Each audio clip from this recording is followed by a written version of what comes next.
तर कोल्हापुरातील वस्तू संग्रहालय गेल्या 3.5 महिन्यांपासून बंद आहे। राजश्री शाहू वस्तू संग्रहालयाला 3.5 महिने कुलूप आहे। काम पूर्ण झालंय तरीही वस्तू संग्रहालय बंद अवस्थेत आहे। वस्तू संग्रहालय तत्काळ सुरू करण्याकरता शाहू प्रेमी आक्रमक झालेत। कसबा बावड्यातील शाहू महाराज जन्मस्थळावर प्रजासत्ताक दिनी आंदोलन छेडण्यात येणार आहे। 26 जानेवारीला शाहू प्रेमी उपोषण करणार आहेत।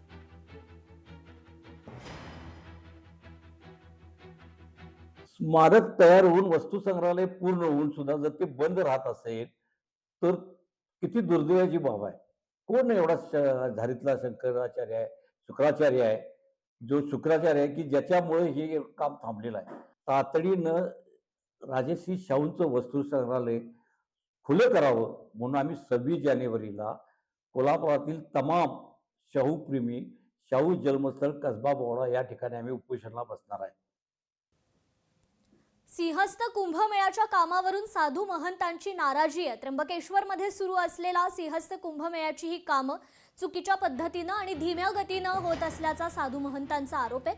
त्र्यंबकेश्वरमधील सर्व प्रमुख आखाड्यांचे साधू महंत एकवटलेत। कुंभमेळ्याला कमी कालावधी असताना निधी मिळत नसल्याची साधू महंतांची तक्रार आहे। सर्व साधू महंत एकत्र येऊन मुख्यमंत्र्यांकडे तक्रार करणार आहेत। सर्वांचा संमत आलं यांच्या कार्यशैलीवर काम शुरू कर दिया। पानी बोलो तो पानी नहीं आ रहा।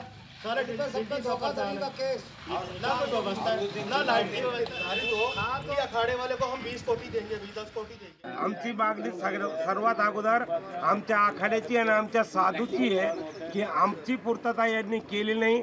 तिथून हा रोष उत्पन्न झाला आहे आणि कुंभमेळ्याचा कालावधी कमी राहिला, यांनी कामाला सुरुवात केली नाही आहे। आमची इच्छा आहे की हा कुंभमेळा व्यवस्थित आणि दक्षिण भारताचा नाव लौकिक व्हावा एवढीच इच्छा आहे।